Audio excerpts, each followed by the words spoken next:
Okay, தொடர்ந்து நம்ம வந்து பகவத்கீதை அத்தியாயம் 15 புருஷோத்தம யோகம் அதை நம்ம படித்து கொண்டு வருகின்றோம். ஓகேங்களா? அப்போ இன்றைக்கு ஸ்லோகத்துக்கு போகிறதுக்கு முன்னாடி முந்தைய ஸ்லோகத்தில் என்னென்ன படித்தோம் அப்படின்னு நம்ம பார்த்துட்டு அதுக்கப்புறம் நம்ம பகவத்கீதை ஆரம்பிக்கணும். ஓகேங்களா? போன டெக்ஸ்ட் வந்து டெக்ஸ்ட் 10. 10வது ப்ரூஃப் என்ன சொன்னாங்க, கிருஷ்ணர் என்ன சொன்னார், அதை பார்த்து நம்ம போகலாம்.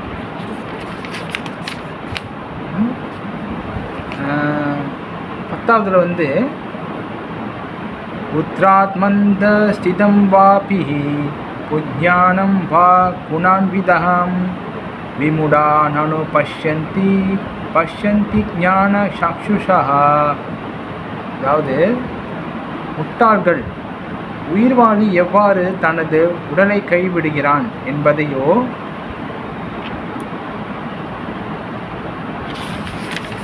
அதாவது உயிர்வாழி எவ்வாறு தனது உடலை கைவிடுகிறான் என்பதையோ, இயற்கை குணங்களின் மயக்கத்தின் கீழ் எத்தகு உடலை அவன் அனுபவித்து கொண்டுள்ளான் என்பதையோ புரிந்து கொள்ள முடியாது. ஆனால் யாருடைய கண்கள் ஞானத்தில் பயிற்சி பெற்றுள்ளதோ அவரால் இவை அனைத்தையும் காண முடியும். அதாவது பகவான் போனதில் என்ன சொன்னாங்கன்னாக்கா, முட்டாள்கள்னு சொல்கிறாரு. முதல் வார்த்தையை பாருங்கள். முட்டாள்கள்னால் யாரை சொல்கிறாருன்னா, இந்த ஆன்மீக விஷயத்துக்கு எதிராக உள்ளவங்களை சொல்கிறாரு. ஆன்மீக விஷயத்துக்கு எதிராக உள்ளவங்க, அதாவது எச்சிஸ் சொல்கிறாரு. அதாவது கடவுள் நம்பிக்கை இல்லாதவங்க, இந்த உடலை மட்டுமே முக்கியம், இந்த உடலுக்கு மட்டுமே முக்கியத்துவம் கொடுக்குறவங்க அவங்கள சொல்கிறாரு. அவங்க தான் வந்து என்ன செய்கிறாங்கனாக்கா, உயிர்வாழி எவ்வாறு தனது உடலை கைவிடுகிறான், அதாவது ஒரு ஆத்மா ஒரு உடலில் எப்படி போகுது, எந்த டைமில் வெளியாகுது, எப்படி பகவானை போய் அடையுதுன்னு சொல்லிட்டு அவங்களுக்கு தெரியாதான், அவங்களால புரிந்து கொள்ள முடியாதுன்னு சொல்கிறாங்க. அப்போ யாருடைய கண்கள் ஞானத்தில் பயிற்சி பெற்றுள்ளதோ, யாருடைய கண்கள் ஞானத்தில்னா யார் ஒருத்தர் பகவான் பக்தியில், கிருஷ்ண பக்தியில், அதாவது ஞானம் என்பது இங்கே என்ன சொல்கிறாங்கன்னா கிருஷ்ண ஞானத்தை சொல்கிறாங்க, கிருஷ்ண உணர்வை சொல்கிறாரு பாருங்க. யார் ஒருத்தர் இந்த கிருஷ்ண உணர்வில் இருக்கிறாங்களோ, பயிற்சி பெறுறாங்களோ, அப்போ அவங்களுக்கு தான் இது தெரியும், எப்படி ஆத்மா வந்து இந்த உடல்லேருந்து இன்னொரு உடலுக்கு போகுது, ஆத்மாவுடைய தன்மை என்னது, ஆத்மா எப்படிப்பட்டது, ஆத்மாவுடைய நிலைமை எப்படிப்பட்டது, அதெல்லாம் வந்து இந்த பக்தர்களுக்கு மட்டும் தெரியும். தவிர அந்த மாதிரி சொன்ன மாதிரி முட்டாள்கள், அதாவது கடவுள் நம்பிக்கை இல்லாதவங்களுக்கு தெரியாதுன்னு சொல்ல வராரு பகவான். ஓகேங்களா? அப்போ தொடர்ச்சியாக 11ல் இன்றைக்குள்ள ஸ்லோகத்தில் அதோடைய தொடக்கம் தான் இன்றைக்கி கொடுக்குறாரு பகவான். இன்றைக்கு ஸ்லோகத்தை நம்ம பார்க்கலாம். யதந்தோ யோகினச்சைனம் பஷ்யன் யாத்மன் யவஸ்திதம் யதந்தோ அப்யக்ருதாத்மனோ நைனம் பஷ்யந்த யசேதஷா. யாராவது ஸ்லோகம் படிக்கிறீங்களா? ஸ்லோகம் ட்ரை பண்ணுறீங்களா? ஸ்னேகா மாதாஜி, மல்லிகா மாதாஜி ட்ரை பண்ணுறீங்களா? ஹரே கிருஷ்ணா மாதாஜி.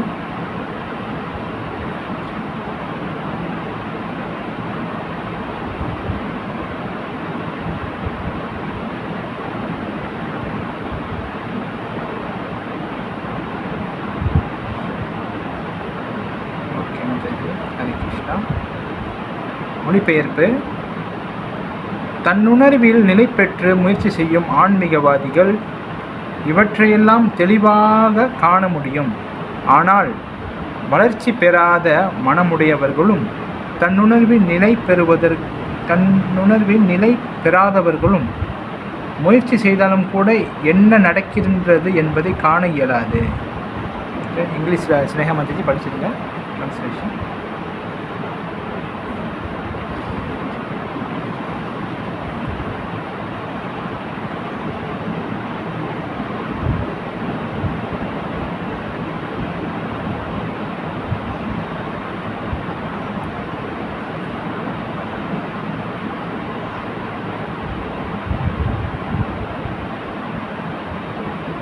மாதாஜி,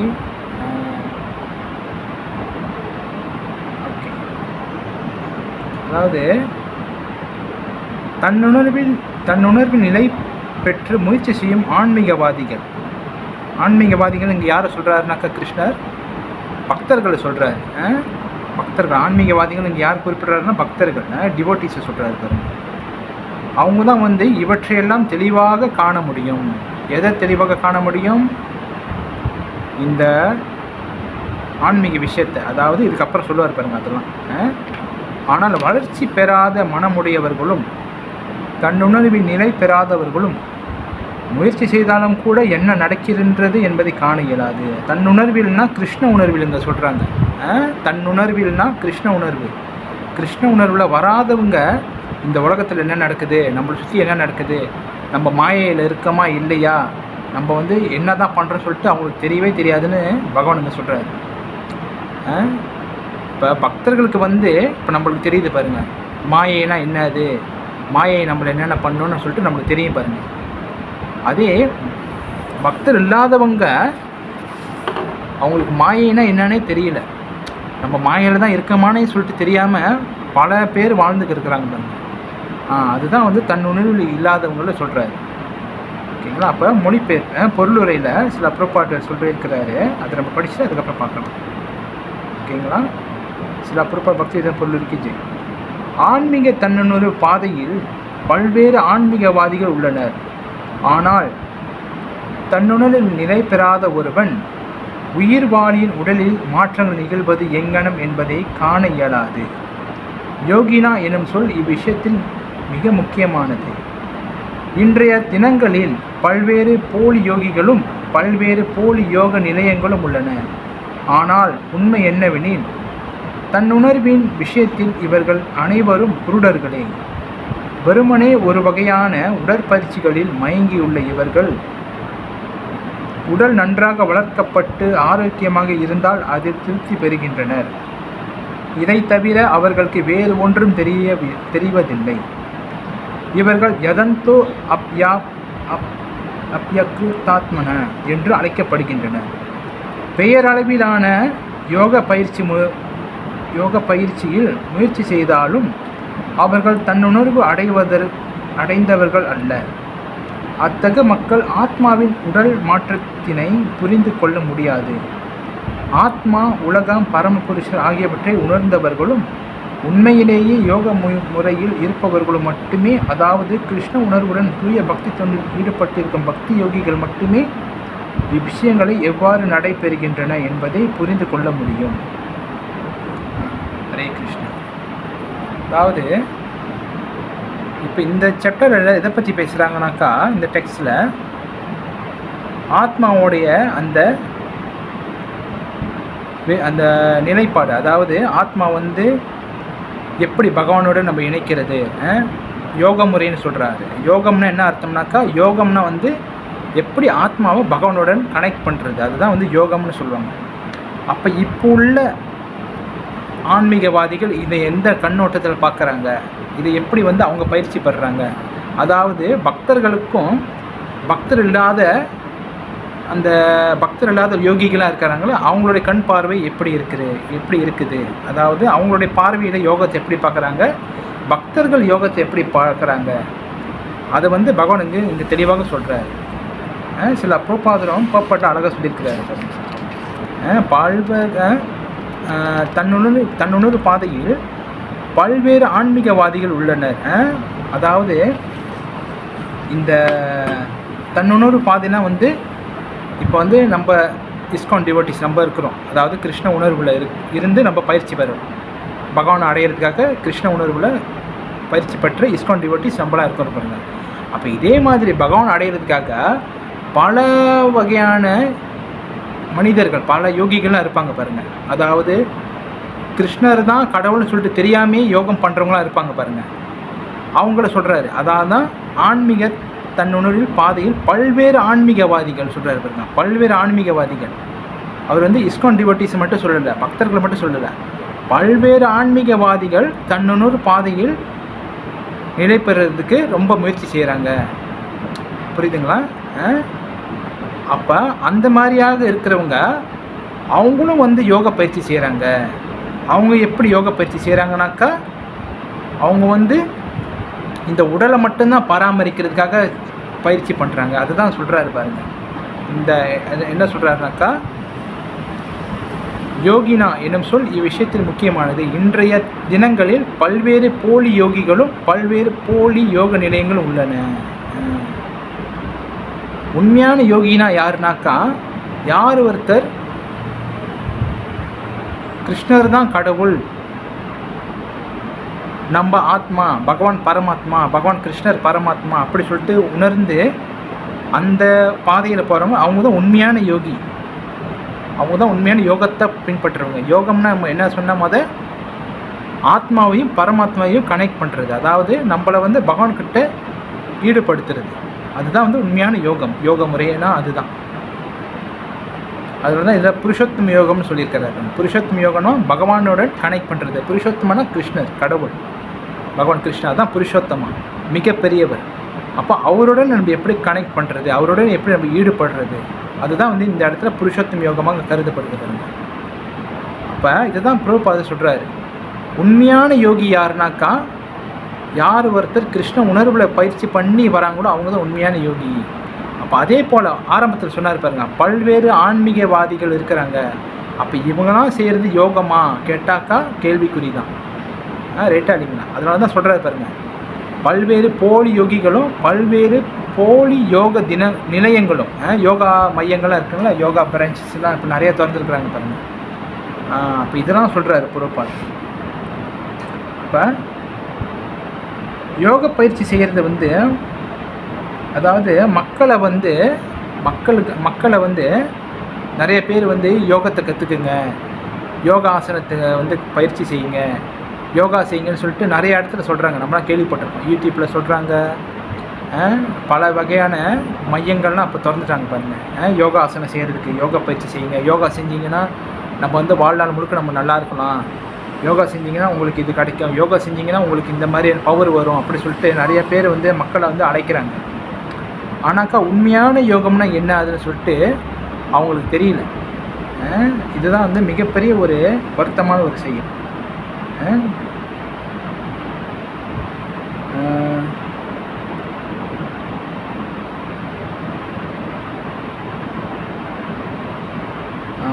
அதாவது யோக பயிற்சி செய்கிறதுனால ஆத்மாவையும் பரமாத்மாவையும் உணரலாம் அப்படின்னு யாருமே சொல்ல மாட்டாங்க.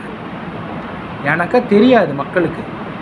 அவங்களுக்குலாம் என்ன தெரியும்னாக்கா, யோகம்னா வந்து நம்ம வந்து அந்த ஆசனம் செய்யணும், அதாவது இந்த ஆசனம் செய்யணும், அதாவது நம்மளாம் பார்த்துருப்போம் பாருங்கள், அந்த உடற்பயிற்சியில் செய்வாங்க, கால் மடக்கிறது, கையை மடக்கிறது, இந்த மாதிரியான பயிற்சிகளை செய்வாங்க. தவிர உண்மையான யோகம்னா இங்கே என்ன சொல்ல வர்றாருனாக்கா கிருஷ்ணர், ஆத்மாவையும் பரமாத்மாவையும் எப்படி கனெக்ட் பண்ணுறது என்ன அர்த்தம்னாக்கா, எப்படி நம்ம வந்து டிவோஷனல் சர்வீஸில் என்கேஜ் பண்ணுறது பகவானுக்கு, அதுதான் வந்து உண்மையான யோக முறைன்னு கிருஷ்ணர் வந்து நம்மளுக்கு சொல்லித்தரார். ஆத்மா என்பவன் வந்து பகவானுக்கு சேவை செய்யக்கூடியவன். அப்போ அந்த சேவை செய்யக்கூடிய தன்மையை வந்து எப்படி ஒரு ஆத்மா வளர்த்துக்கிறது, அதுதான் வந்து இங்கே உண்மையான யோகமாக கருதப்படுது. அப்போ இப்போ இருக்கிற யோகா ஆசனங்கள், யோகா ஆசன மையங்கள்லாம் வந்து இதெல்லாம் சொல்லித்தராங்களா கேட்டால் கிடையாது. அவங்களாம் வந்து உண்மையாகவே உடற்பயிற்சி சொல்லித்தராங்க. இத்தனை முறை மூச்சு இழுத்து விடுறது, ஒரு மூக்கில் காற்று இழுத்து இன்னொரு மூக்கில் விடுறது, அப்புறம் 2 மூக்கையும் அடக்கி வாயில் காற்று விடுறது, இந்த மாதிரியான பயிற்சிகளை சொல்லித்தராங்க. தவிர உண்மையான யோகத்தை யாரும் சொல்லித்தரது கிடையாது. அதனால தான் சில புரோபாதர் இங்கே வந்து பல்வேறு போலி யோகிகளும் பல்வேறு போலி யோகா நிலையங்களும் சொல்லியிருக்காரு. ரைட்டா இல்லைங்களா? இல்லாட்டி புரோபாதர் அப்படி சொல்லியிருக்க மாட்டார்.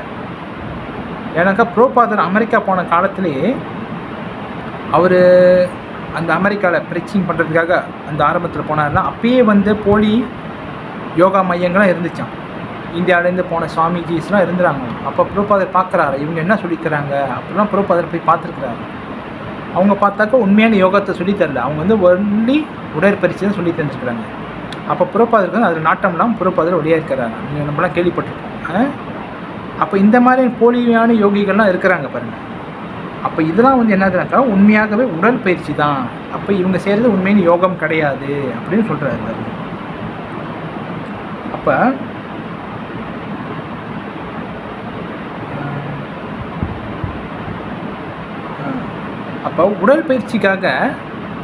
உடற்பயிற்சிக்காக மட்டுமே தான் மக்கள் வந்து யோகா மையங்களுக்கு செல்கிறாங்க, யோகா செய்கிறதுக்காக போகிறாங்க. அது வந்து தவறு கிடையாது. ஏன்னாக்கா மக்கள் வந்து என்ன நினைக்கிறாங்க, நம்ம வந்து இந்த உடலை பராமரிக்கணும், இந்த உடலை பாதுகாக்கணும், இந்த உடல் தான் நம்மளுக்கு எல்லாமே, அப்போ இந்த உடல் நல்லா இருந்தால் தானே எல்லாமே செய்ய முடியும் சொல்லிட்டு மக்கள் வந்து இந்த மாதிரி யோகா ஆசனங்களுக்கெல்லாம் போகிறாங்க. ஆனால் அது தவறு கிடையாது. ஆனால் என்ன தவறுனாக்கா, அதில் சொல்லப்பட்டிருக்கிற அந்த தலைப்பு தான் தவறு. அது வந்து யோகா பயிற்சி கிடையாது, அது வந்து உடற்பயிற்சி அப்படி தான் மாற்றி வைக்கணுமே தவிர யோகா பயிற்சின்னு சொல்லக்கூடாது அப்படின்னு சாஸ்திரங்கள் நம்மளுக்கு விளக்குது பாருங்கள். ரைட்டா இல்லைங்களா? அப்போ உண்மையாகவே வந்து அது வந்து உடற்பயிற்சி தான், அது வந்து யோகா பயிற்சி கிடையாது. யோகானா இங்கே என்ன அர்த்தம், முதல்ல சொன்ன மாதிரி எப்படி பகவான்கிட்ட நம்ம வந்து டிவோஷனல் சர்வீஸை நம்ம வந்து என்கேஜ் பண்ணுறது, எப்படி நம்ம வந்து பகவானுக்கு நம்ம சேவை செய்கிறது, அதுதான் வந்து உண்மையான யோகம். ரைட்டா இல்லைங்களா? அதுதான் வந்து உண்மையான யோகம். அப்போ அந்த காலத்திலலாம் வந்து யோகிகள்லாம் வந்து அந்த பிரத்திஹாசனா, தாரணா அந்த மாதிரியான பயிற்சிகளை செஞ்சு உண்மையாகவே ஆன்மீக யோகம் சென்று அடைஞ்சாங்க. ஆனாக்கா அந்த மாதிரியான யோக முறைகளை வந்து இப்போ நம்ம கலியுகத்தில் நம்மளால் செய்யவே முடியாது. அப்படி செய்யக்கூடிய யோகிகளும் இந்த கலியுகத்தில் கிடையாது. ரைட்டா இல்லைங்களா? 8 விதமான ஆசன முறைகள் இருக்குது, யோகா ஆசன முறைகள்லாம் இருக்குது. இப்போ இதெல்லாம் செஞ்சு கடைப்பிடிச்சு ஆன்மீக யோகம் போனவங்க இருக்கிறாங்க. எப்போது? சத்தியயுகம், துவாபரயுகம், திரேதாயுகத்தில். அதெல்லாம் வந்து ரொம்ப நாள் டைம் எடுக்கும். ஏன்னாக்கா அப்போ உள்ளவங்களோட ஆயுஷ் காலமும் வந்து ரொம்ப கூடையானது. 10,000 வயசு, 1000 வயசு அந்த மாதிரிலாம் இருந்தாங்க. அப்போ அந்த காலகட்டத்தில் அந்த யோக முறை செஞ்சு அப்படி பகவான் சென்று அடைஞ்சவங்களுக்கு அது முடியும், சாத்தியமாகும். ஆனாக்கா இப்போ கலியுகத்தில் வந்து 100 வயசு தான். ஆனால் 100 வயசு யாரும் தொடர்றது கிடையாது. 60 வயசு, 70 வயசு, 50 வயசுலேயே நம்ம வந்து இறந்து போயிடும் பாருங்கள். அப்போ அதனால் அந்த வகையான யோக முறைகளை வந்து நம்ம இப்போ செய்ய முடியாது. அதனால தான் ஸ்ரீமன் சைத்தன்ய மகாபிரபு, சாக்ஷாத் பகவான் கிருஷ்ணர் நம்மளுக்காக கொண்டு வந்தது என்ன யாகம்? சங்கீர்த்தன யாகம். சங்கீர்த்தன யாகத்தை கொண்டு வந்தார் பாருங்கள் ஸ்ரீமன் சைத்தன்ய மகாபிரபு. அப்போ அந்த சங்கீர்த்தன யாகம் மூலியமாக தான் நம்ம வந்து பகவானை சென்று அடைய முடியும், தவிர கலியுகத்தில் வேறு எந்த ஒரு முறையாலும் நம்ம செய்ய முடியாது. அப்போ நிறைய பேர் கேட்கலாம், இப்பயும் யோகிகள்லாம் இருக்கிறாங்களே, இப்பயும் சித்தர்கள்லாம் இருக்கிறாங்களே, இப்பயும் வந்து யோகா ஆசனங்கள்லாம் செய்கிறாங்களே, அவங்களாம் எப்படின்னு கேட்டிங்கனாக்கா, அதெல்லாம் வந்து அவங்களுடைய ஒரு மனக்கற்பனையை தான் சொல்ல முடியும்.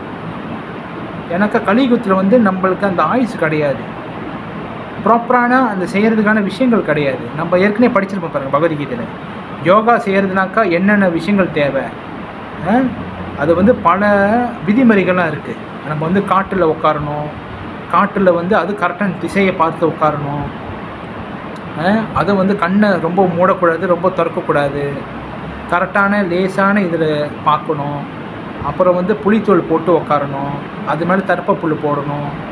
அப்புறம் வந்து எத்தனையோ நாட்கள் ஆகும் நம்ம மனசை கட்டுப்படுத்துறதுக்கு. ரைட்டா இல்லைங்களா?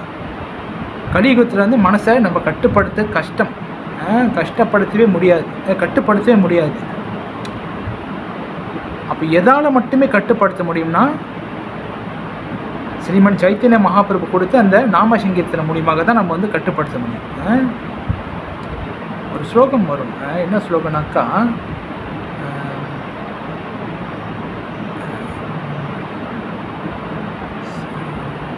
கலிகால நாமரூபி கிருஷ்ண அவதார், கலிகால நாமரூபி கிருஷ்ண அவதார். கலியுகத்தில் கிருஷ்ணர் வந்து நாம அவதாரத்தில் வந்திருக்கிறாரு. அதை வந்து ஸ்ரீமன் சைத்தன்ய மகாபிரபு நம்ம கொடுத்துருக்காரு பாருங்க. அதுதான் அப்போ அந்த மகாமந்திரம் மூலியமாக தான் நம்ம வந்து பகவானை சென்று அடைய முடியும். மித்த யோக முறைகளால் நம்ம வந்து இந்த கலியுகத்தில் சாத்தியம் இல்லை. அதான் வந்து ரொம்ப ஈஸியான விஷயம் இதுதான். ஒரு ஸ்லோகம் வரும் மகாபிரபுவோட ஒரு ஸ்லோகம், என்னதுனாக்கா, ஸ்ரீமன், சரி நான் அப்புறமா சொல்கிறேன் அந்த ஸ்லோகம் என்ன ஸ்லோகம்னு, ஓகேங்களா? அப்போ உடற்பயிற்சி, மக்கள் வந்து உடற்பயிற்சி தான் செய்கிறாங்க தவிர உண்மையான யோக முறைகளை மக்கள் செய்கிறது கிடையாது. ஏன்னாக்கா அவங்களுக்கு உண்மையான யோகம் என்பது தெரியறதில்லை. அதுதான் வந்து இந்த சாஸ்திரங்கள் நம்மளுக்கெல்லாம் சொல்லித்தராங்க பாருங்கள். அப்போது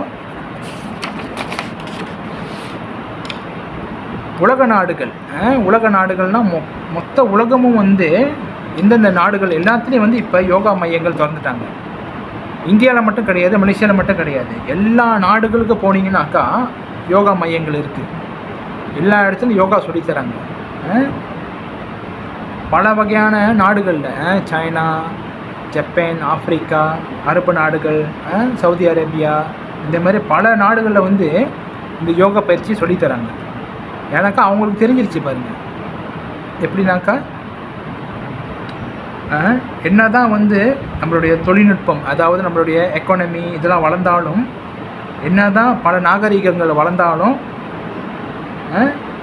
நம்மளோட ஆயுஷ் காலம் வந்து முடிய போகிறது உறுதி. ரைட்டாடிங்களா? என்ன தான் டெக்னாலஜி இப்போ எப்படி ஏஐலாம் வந்தாலும் நம்ம எல்லோரும் ஒரு நாள் சாக போகிறோம். எட்டு தானே? அப்போ இந்த சாவுலேருந்து காப்பாற்றுறதுக்காக மக்கள் வந்து எதை நாடி வராங்க? யோகா செஞ்சால் நம்ம வந்து இன்னும் ரொம்ப நாள் இருக்கலாம், உயிரோடு இருக்கலாம் அப்படி சொல்லிட்டு அது வந்து இந்தியாவிலேருந்து போனது. யோகா முறை என்பது உண்மையில் வந்து இந்தியாவிலேருந்து தான் எல்லாமே விளையாடுச்சு தவிர மித்த நாடுகளுக்கு இல்லை.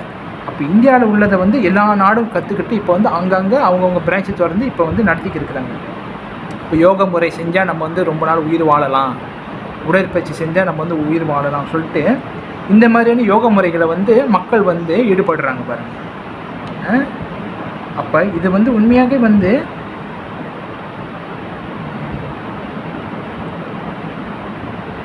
இதெல்லாம் வந்து நம்மளுடைய பாரம்பரியத்திலேருந்து போனது, இந்து தர்மத்திலேருந்து போனது பாருங்கள் இந்த யோகா முறைகள் எல்லாமே. அப்போ வந்து இது வந்து நம்மளுக்கு இதுதான பெருமை. ரைட்டாக இல்லைங்களா? என்ன தான் வெளிநாடுகளில் இதெல்லாம் செஞ்சாலும் இந்த யோக முறை வந்து ஒரு இந்துவிசம்ஸோடு தான் அது வந்து வெளியே வந்து இருக்குது பாருங்கள். ரைட்டு தானே? அப்போ இதுதான் வந்து சாஸ்திரங்கள் சொல்லுது பாருங்கள். அப்போ மக்கள் வந்து பல நோய்களால் அவதிப்படுறாங்க. பல வகையான நோய்கள்லாம் இப்போ வந்துருச்சு பாருங்கள். பல வகையான நோய்கள், இன்னும் பல வகையான நோய்கள் வந்து கொண்டு இருக்குது. இதெல்லாம் வந்து தீர்க்கிறதுக்காக மக்கள் வந்து பல மருந்து மாத்திரைகளை சாப்பிட்றாங்க. நம்மளே போனோம்னாக்கா, ஹாஸ்பிட்டல் போனோம்னாக்கா டாக்டர் வந்து நிறைய மருந்து கொடுக்குறாரு. மூட்டையாக மருந்துலாம் கொடுக்குறாரு. இப்போலாம் சில பேர்லாம் பார்த்தீங்கன்னாக்கா நிறைய மருந்து சாப்பிடுவாங்க. அதெல்லாம் சாப்பிட்டு சரியாச்சா கேட்டாக்கா இல்லை, அது வந்து அப்படியே மெயின்டைன் பண்ணிக்கிட்டே தான் போகும் தவிர முழுமையாக குணமாக்காது எந்த ஒரு விஷயத்தையும். எனக்கா இப்பொழுது நோய்கள் அந்தமாரி ஆயிடுச்சு. எனக்கா மக்களும் வந்து அந்த மாதிரியாக அவங்களுடைய இதுவும் போய்கிட்டு இருக்கு பாருங்கள். அப்போ அதனால் வந்து பல வகையான மருந்து மாத்திரைகள்லாம் டாக்டர் கொடுக்குறாங்க. அப்போ இதெல்லாம் சாப்பிட்டு நம்ம வந்து உயிர் வாழ முடியாது. அப்போ அதனால் மக்கள் என்ன செய்கிறாங்க? யோகா ஆசனங்கள் செய்கிறாங்க. நம்ம யோகா செஞ்சால் நம்ம வந்து உயிரோடு இருக்கலாம் ரொம்ப நாள் அப்படி சொல்லிட்டு மக்கள் வந்து யோகங்களை செய்கிறாங்க. இதுதான் வந்து மக்களுக்கு தெரியல. அவங்க செய்கிறது உண்மையான யோகாமா இல்லாது உடற்பயிற்சியா அப்படி சொல்லிட்டு தெரியல. ரைட்டா இல்லைங்களா? அதனால் அவங்க வந்து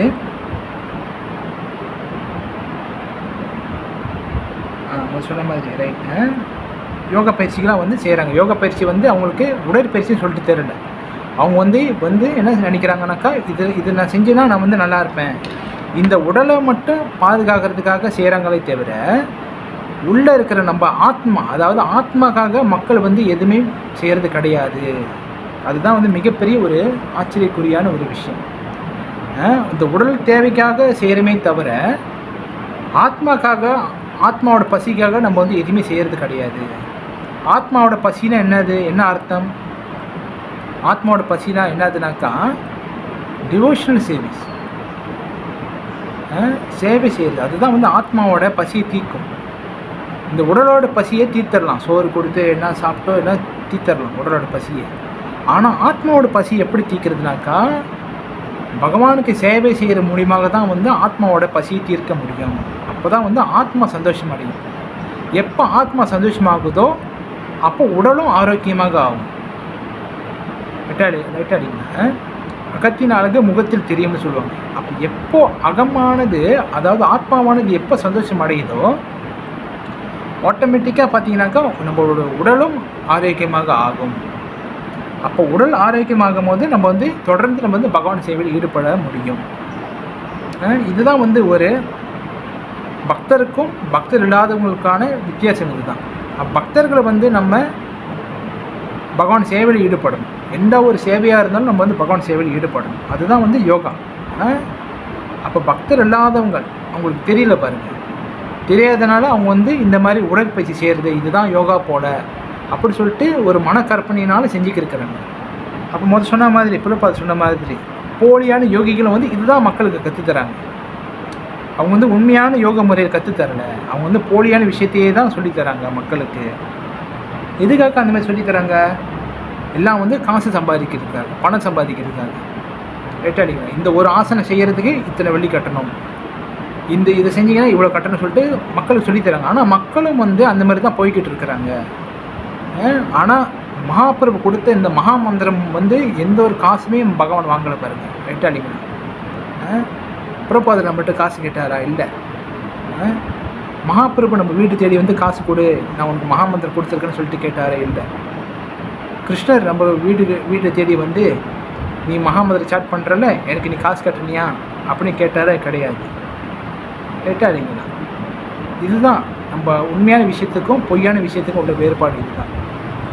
அப்போ பகவான் வந்து தாராள மனமுடையவர். தாராள மனமுடையவர் யாருனாக்கா பகவான் ஸ்ரீ கிருஷ்ணன், சைத்தன்ய மகாபிரபு. சைத்தன்ய மகாபிரபு நம்மளுக்கு தாராளமாக எல்லா விஷயத்தையும் கொடுத்துருக்கிறாரு. அதை வந்து நம்ம வந்து அழகாக நம்ம வந்து எடுத்துக்கொள்ள வேண்டியதுதான்.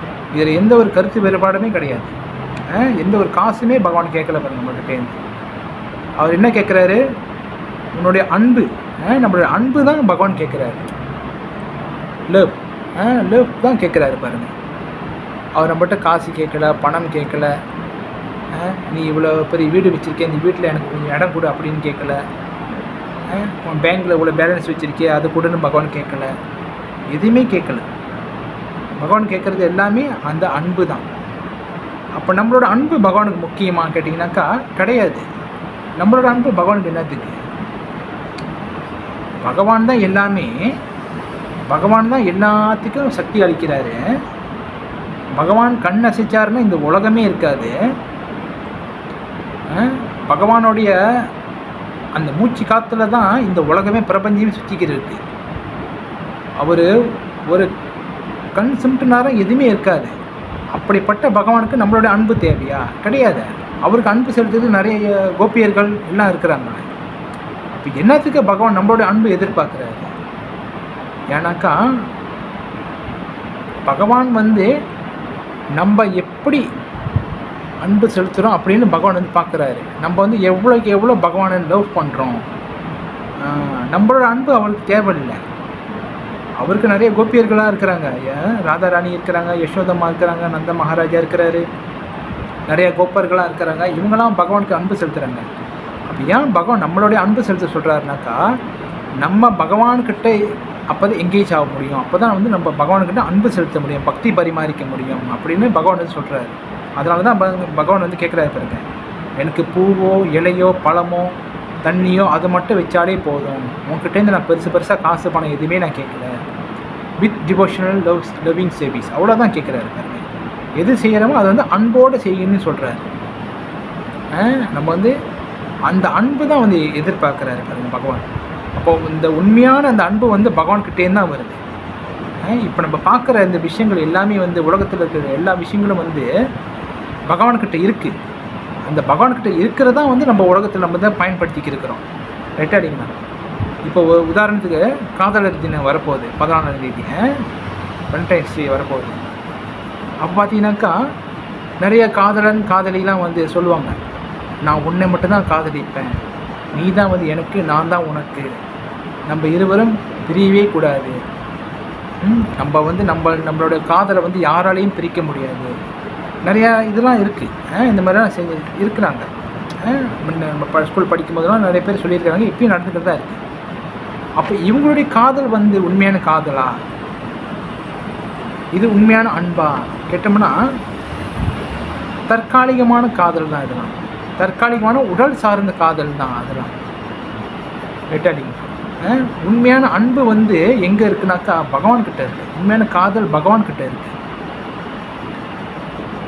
இப்போ அவர் சொல்கிறாரு பாருங்கள், ஒரு காதலை வந்து ஒரு காதலிக்கிட்ட சொல்கிறாரு. என்ன சொல்கிறாருனாக்கா, நம்ம வந்து 100 வருஷம் ஒன்றாக வாழலாம், நம்மளை வந்து யாராலையும் பிரிக்க முடியாது, நம்மளை வந்து எந்த சக்தியாலையும் பிரிக்க முடியாது அப்படின்னு சொல்லுவாங்க.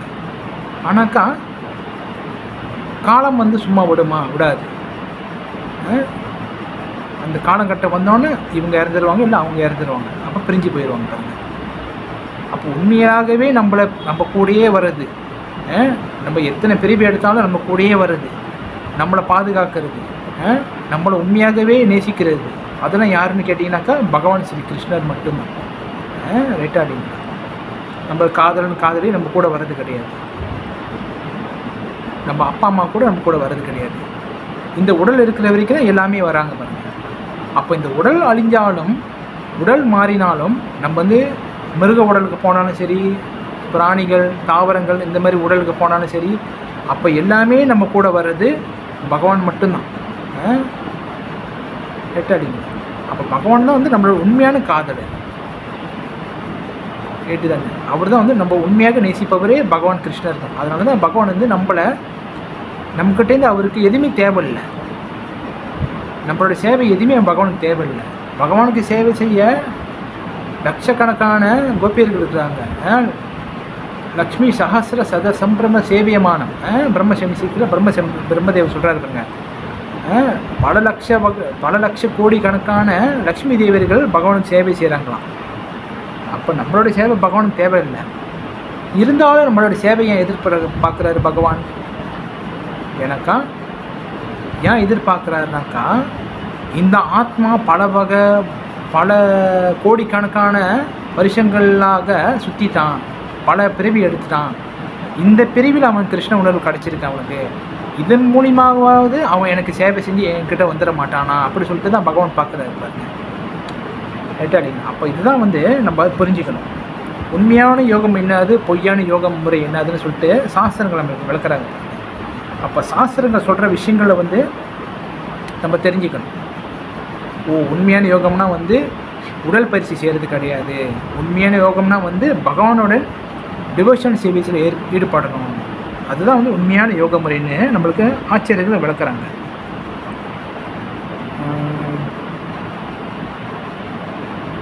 ஓகே, ஒரு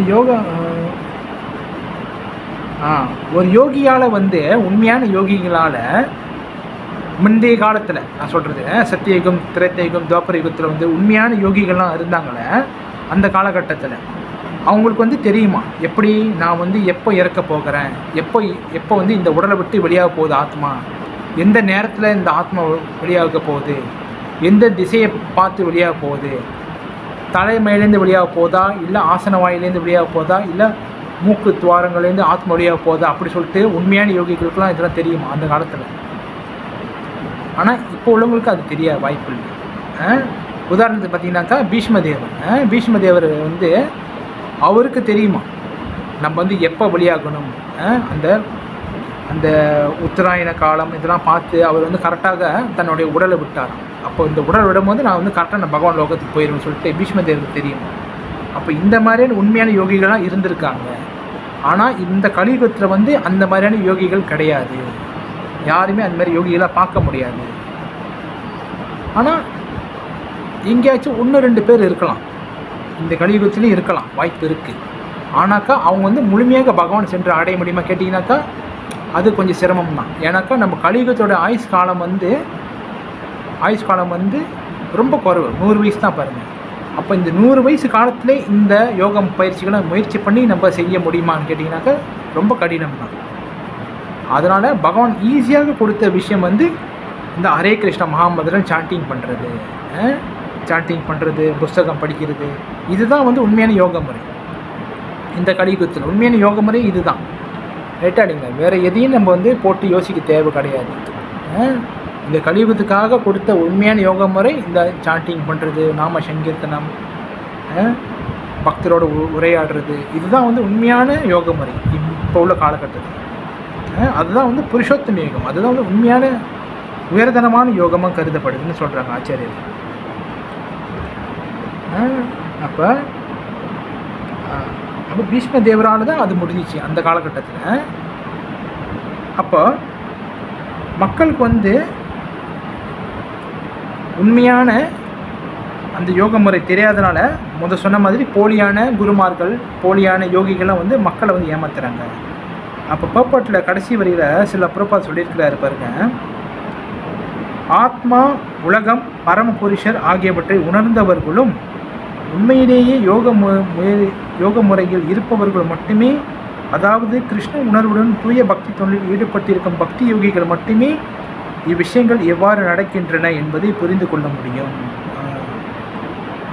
அழகாக சொல்லியிருக்காரு. ஆத்மா, உலகம், பரமபுருஷர் ஆகியவற்றை உணர்ந்தவர்கள். இதெல்லாம் யார் உணர்ந்திருக்கிறா? பக்தர்கள். அதை சொல்கிறார். அதாவது கிருஷ்ண உணர்வுடன் கூடிய தூய பக்தி தொண்டில் ஈடுபட்டிருக்க பக்தி யோகிகள் மட்டுமே, கிருஷ்ண உணர்வோடு இருக்கிற பக்தி யோகிகள், அதாவது டிவோட்டிஸ் மட்டுமே இந்த விஷயங்கள்லாம் எப்படி நடக்குது, எந்த விஷயம் இந்த ஆத்மா உடலிருந்து எப்படி வெளியாகுது, ஆத்மா வந்து எப்படிப்பட்டது, ஆத்மாவுடைய தன்மை என்னது, இந்த உடலுடைய தன்மை என்னது, பகவான் எப்படிப்பட்டவர், பகவான் எங்கே இருக்கிறாரு, பகவானுக்கும் பக்தர்களுக்கும் என்ன சம்பந்தம், ஆத்மாக்கும் பரமாத்மாவுக்கும் என்ன சம்பந்தம்னு சொல்லிட்டு இந்த பக்தர்களுக்கு மட்டும்தான் தெரியும்னு சொல்லிட்டு சில பிரபாது இந்த இடத்துல சொல்கிறாரு. அப்போ வந்து இதை நம்ம வந்து தெளிவாக புரிஞ்சுக்கணும். அப்போது பொதுவாக சொன்ன மாதிரி இந்த கலியுகத்தில் வந்து பகவான் கொடுத்த ஒரே விஷயம் நாமசங்கீர்த்தனை மட்டுமே நம்ம வந்து தொடர்ந்து இது செஞ்சோம்னாலே போதுமானது. வேறு எந்த ஒரு விஷயம் நம்ம வந்து போட்டு குழப்பிக்க தேவையில்லை.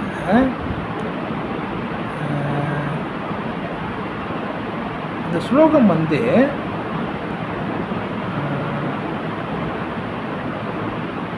என்ன சொல்லுவாக்கா,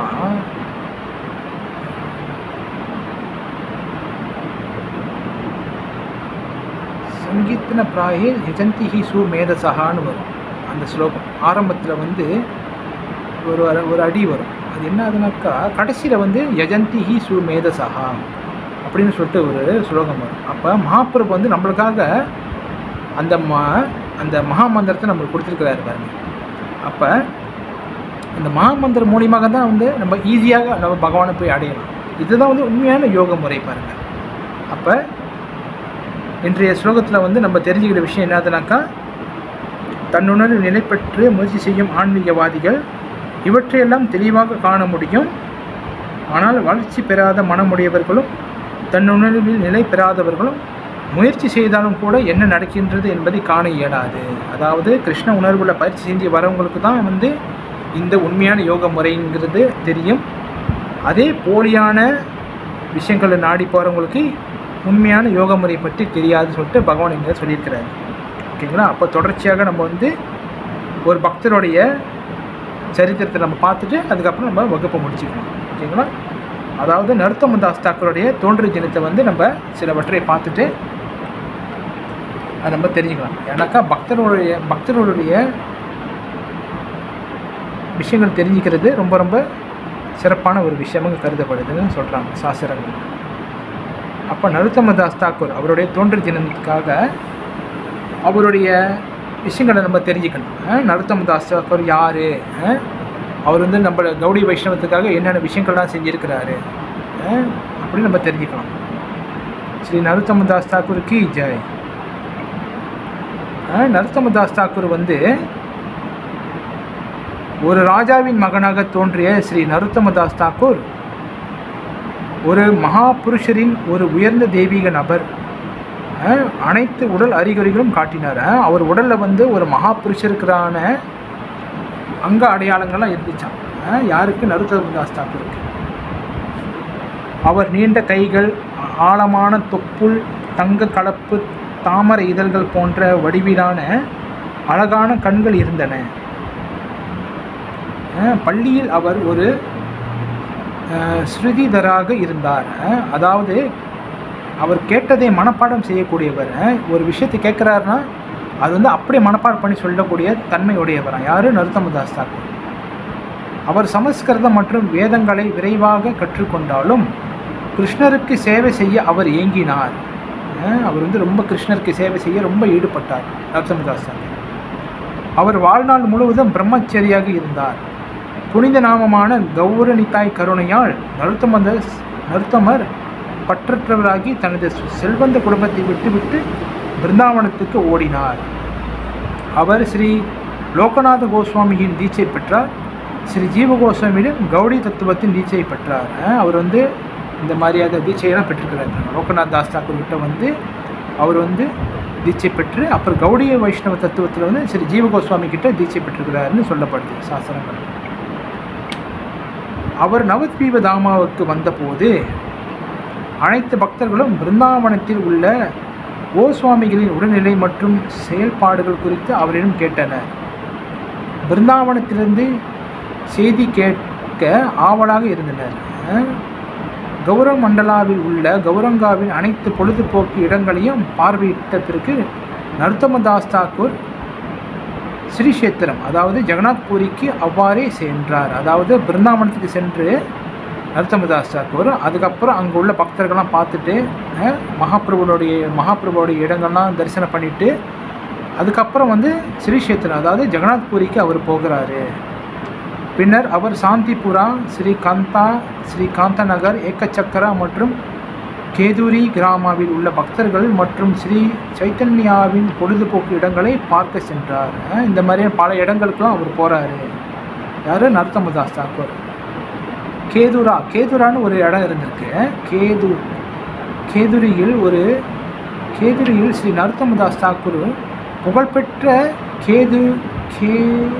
கேதுரி மகா உற்சவை ஏற்பாடு செய்தார்.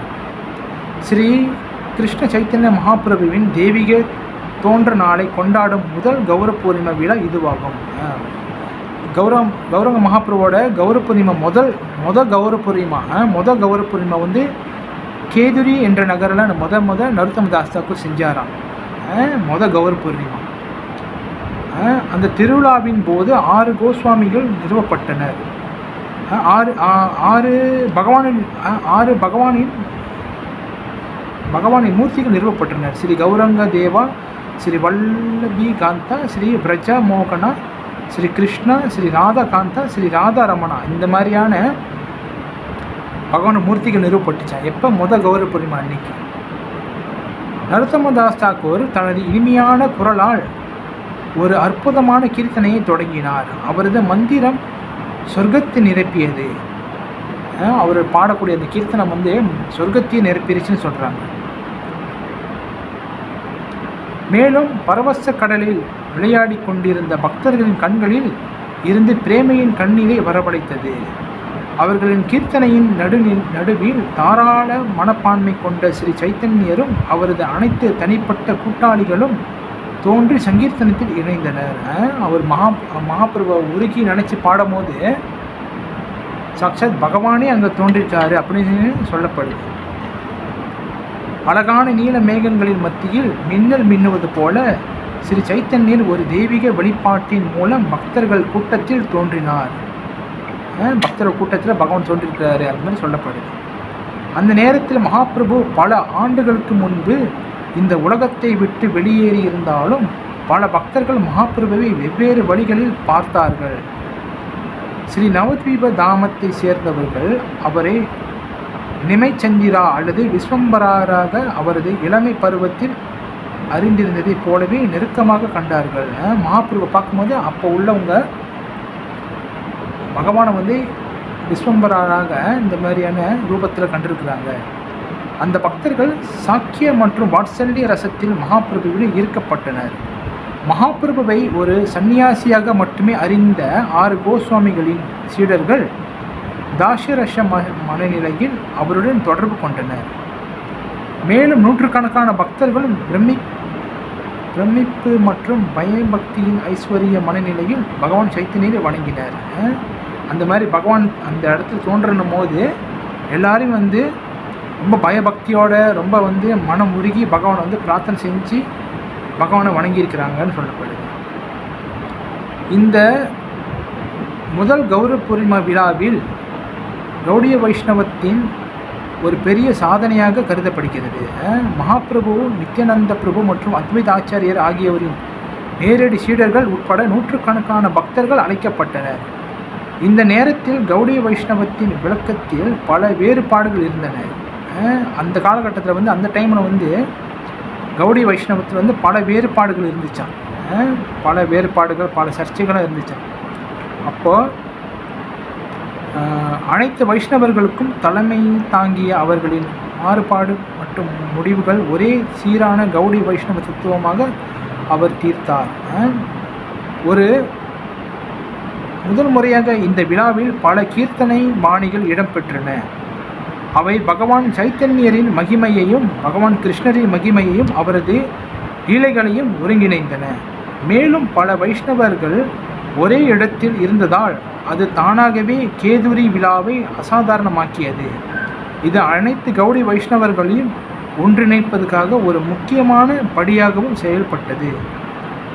ஸ்ரீ நவதீபதாம பரிக்கிராமம், அதாவது அந்த டைமில் வந்து பக்தர்களாம் வந்து பல பிரார்த்தனைகளை செஞ்சு பல கீர்த்தனைகளாம் பாடி பகவான் வந்து வழிபட்டிருக்கிறாங்க.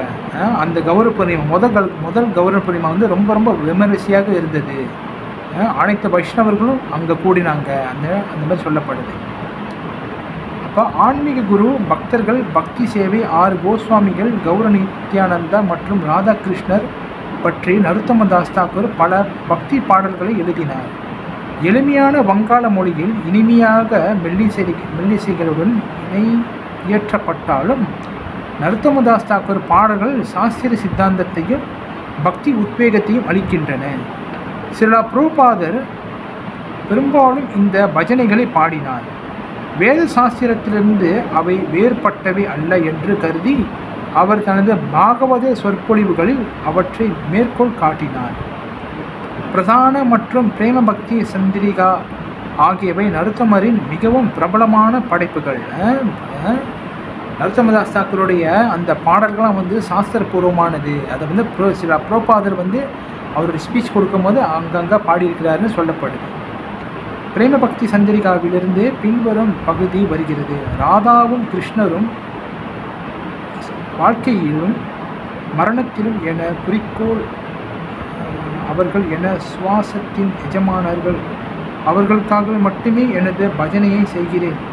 நான் பிரேம கடலில் எழுந்து விழுகிறேன். இந்த கருத்தை என் இதயத்தில் எப்போதும் உயர்ந்த லட்சியமாக வைத்திருக்க முடியும் என்று நான் பிரார்த்திக்கிறேன். அப்படி சொல்லிட்டு பிரேம சந்திரிகாவிலிருந்து ஒரு பாடல் வரி வருவான். இந்த மாதிரியான வரிகள்லாம் அவங்க எழுதியிருக்கிறாரு நரோத்தமதாஸ் தாக்கூர் சொல்கிறார். அப்போ ராதா கோவிந்தரின் தாமரை பாதங்களை நான் சேவிக்கட்டும். மன்மதன் மற்றும் ரதியின் அழகை வெல்லும் அவர்களின் தெய்வீக வடிவங்களும் என் மனம் அர்ப்பணிப்பால் நிரப்பட்டும். என் பற்களும் இடையில் உள்ள வைக்கோலை வைத்து நான் அவர்களின் தெய்வீக பாதங்களில் விழுந்து என் பணிவான வேண்டுகோளை முன்வைக்கிறேன். ஓ கிருஷ்ணரே, ஓ கிஷோரா, ஓ கிஷோரி, நந்த மகாராஜா ஷாமசுந்தரின் மகள் மற்றும் மன்னர் ரிஷபானுவின் மகள் ஸ்ரீ ராதா ஹரியை கூட மயக்குகிறாய். உன் உடல் நிறம் தங்க தாமரையின் நிறம். ஓ கிருஷ்ணா, இந்திர நீலரத்தினம் போன்ற உடல் நிறத்துடன் உன் அழகு மன்மதனை கேலி செய்கிறது. அதாவது நரோத்தமதாஸ் தாக்கூர் வந்து இந்த இடத்துல பிரார்த்தனை செய்கிறாரா. என்ன பிரார்த்தனை செய்கிறாருனாக்கா, அவர் வந்து பகவானுக்கு பணிவான வணக்கங்களை செலுத்துகிறார். எப்படி செலுத்துகிறாருனாக்கா, வாயில் புல்லை வச்சு அவர் வந்து நமஸ்காரம் பண்ணி, நான் வந்து இந்த புல்லை விட ரொம்ப கீழ்த்தரமானவன் சொல்லிட்டு பகவானுக்கு நமஸ்காரம் பண்ணுறாருன்னு சொல்கிறாரு. அது மட்டும் இல்லாமல் அவர் வந்து ஓ கிஷோரா, ஓ கிஷோரி, நந்த மகாராஜாவின் மைந்தனே, ஸ்ரீ விஷ்ணுபானு தேவியின் மகளே சொல்லிட்டு ரொம்ப பகவானையும் ராதாகிருஷ்ணரையும் ராதாராணியும் ரொம்ப புகழ்ந்து வந்து நரோத்தமதாஸ் தாக்கூர் வந்து இந்த வரிகளை பாடுறாருன்னு சொல்கிறாங்க. ஓ உயர்ந்த நடன கலைஞர்கள் ஸ்ரீ ராதா மற்றும் கிருஷ்ணா, தயவு செய்து என் மனதிற்குள் நடனமாடு.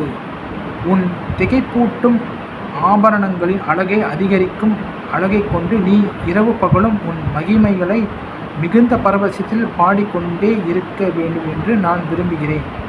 நரோத்தமதாஸ் தாக்கூர் ஸ்ரீமதி ராதிகாவை சமக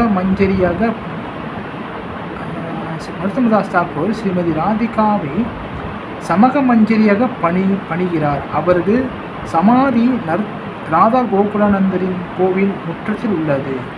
அதாவது முதல் சொன்ன மாதிரி நரோத்தமதாஸ் தாக்கூர் வந்து ஸ்ரீ ராதாகிருஷ்ணர்கிட்ட ரொம்ப வந்து அந்த பிரார்த்தனைகள் செய்கிறாரு பாடல்களாக. நரோத்தமதாஸ் தாக்கூர் நிறைய பாடல்கள்லாம் எழுதியிருக்கிறாரு. வைஷ்ணவத்தில் பார்த்தீங்கன்னாக்கா கௌடிய வைஷ்ணவ புஸ்தகத்தில் நிறைய பாடல்கள்லாம் நரோத்தமதாஸ் தாக்கூர் எழுதியிருக்கிறார்.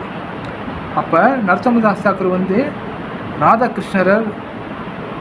ராதாகிருஷ்ணன் சகம மஞ்சரியாக பணிக்கிறார் அப்படி சொல்லிட்டு சாஸ்திரங்கள் சொல்லப்படுது. அப்போது நரோத்தமதாஸ் தாக்கூர் உடலை விட்ட பிறகு அவருடைய சமாதி வந்து கோகுலானந்தரின் கோயில், அதாவது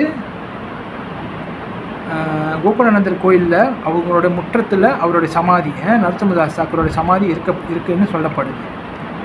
நரோத்தமதாஸ் தாக்கூர் பிறந்த வருஷம் வந்து பார்த்தீங்கன்னாக்கா 1550 அவர் வந்து பிறந்திருக்கிறாரு, தோன்றியிருக்கிறாரு.